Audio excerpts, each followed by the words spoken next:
Okay, this is my application for Italian dual citizenship. I put everything together in a 3-ring binder.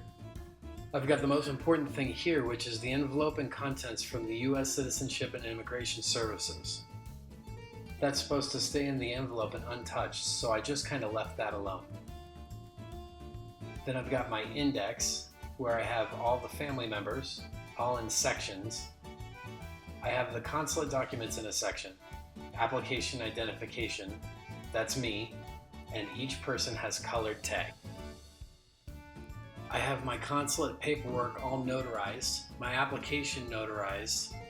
I notarized every page I could notarize.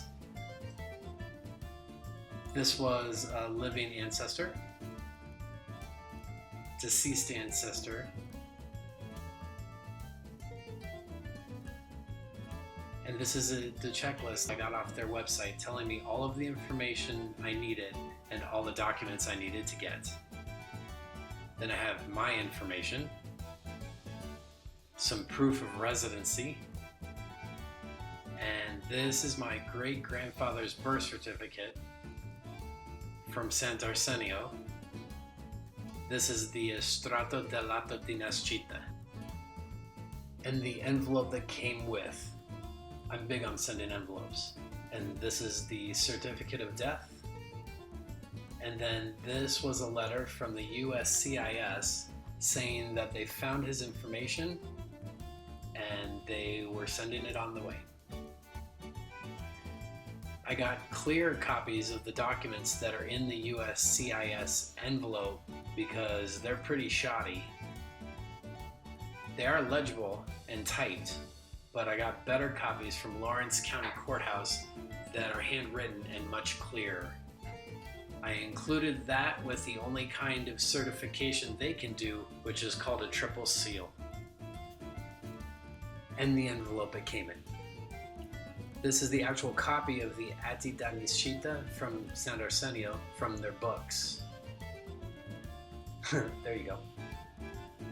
This is the index from the books from the commune in Sant'Arsenio. And then this is another extra step I took.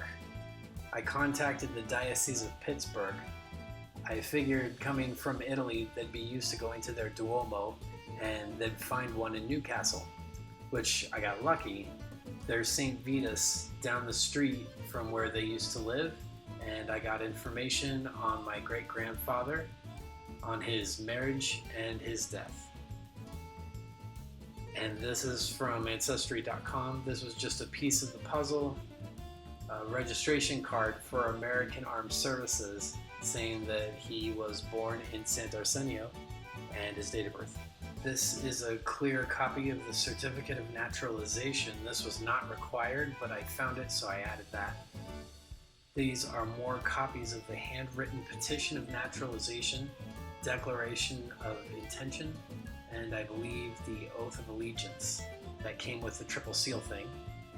I had extras of these and I just figured I'd throw in another page and the receipt that came with it. I was big on saving receipts and envelopes.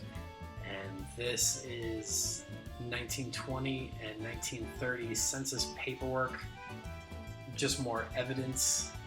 They're not certified, they're just copies. This is, gotta be careful with this. This is great-grandma Teresa. She was born in Illinois.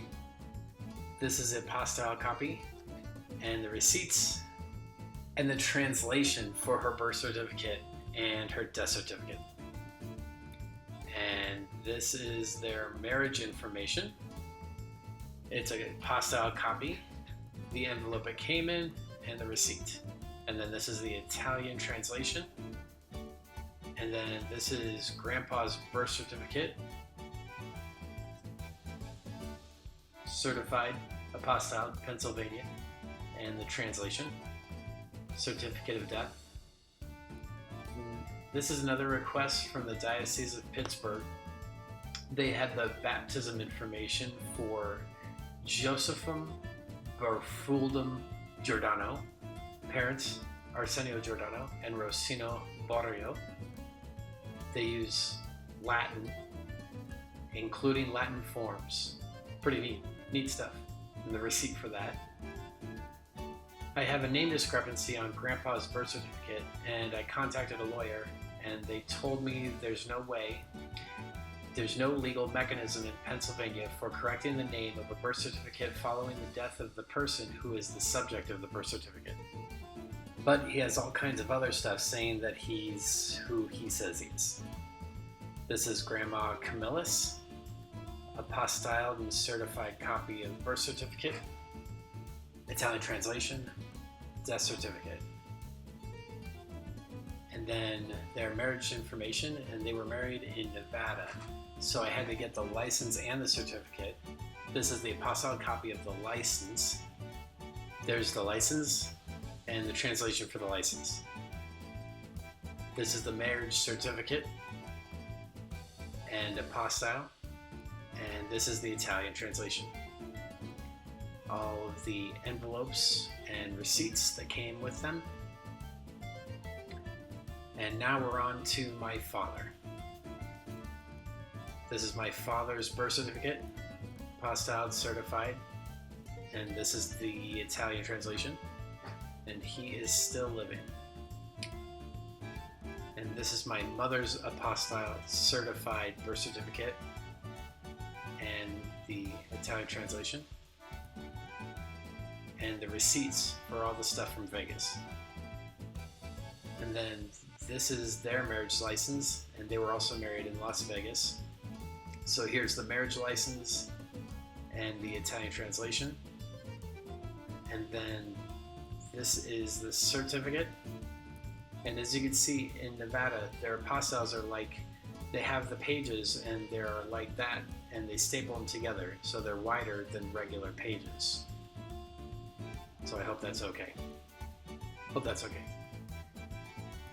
And this is the Italian translation, receipts, envelopes, and then we come to me. This is my birth certificate, apostilled, certified, Italian translation. And this is my apostilled, certified marriage certificate from Arizona, and the Italian translation and envelope.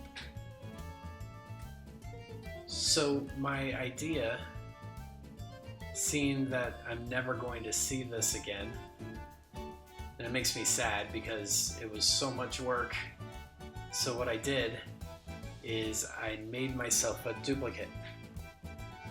So this one doesn't have any certifications or apostille documents. It's just all copies of everything. And the copies, consulate information, nothing's notarized because nothing needs to be notarized. And the ancestor forms, and then my identification bills, and then my great-grandfather's birth certificate, death certificate. I sprung for the color copies so that, I'll think it's neat later. I just made copies of everything. So I've got a nice duplicate copy, so if they call me and say, hey, this page is messed up, I can know exactly what they're talking about. What do you think?